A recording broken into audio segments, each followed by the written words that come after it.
વર્ષ 2016 કેન્દ્રના ગૃહ મંત્રાલયે શબનમ હાશમીની સંસ્થા Act Now for Harmony and Democracy અનહદનું FCRA રજિસ્ટ્રેશન રદ કર્યું. આ સંસ્થા પશ્ચિમી મીડિયા અને વિદેશી મંચો પર પોતાને સામાજિક સૌહાર્દય અને સેક્યુલરિઝમની ચેમ્પિયન ગણાવતી હતી.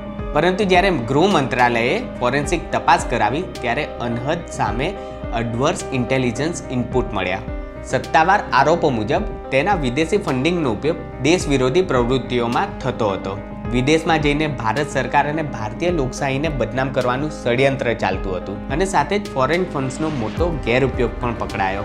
ગૃહ મંત્રાલયના સત્તાવાર ઓર્ડરમાં સ્પષ્ટ નોંધાયું કે અનહદ અનડિઝાયરેબલ એક્ટિવિટીઝ અગેન્સ્ટ પબ્લિક ઇન્ટરેસ્ટ એટલે કે દેશના જાહેર હિત વિરુદ્ધની અનિચ્છનીય પ્રવૃત્તિઓમાં સામેલ હતું. પરિણામ શું આવ્યું? સરકારે અનહદનું FCRA લાયસન્સ તાત્કાલિક કેન્સલ કરી દીધું.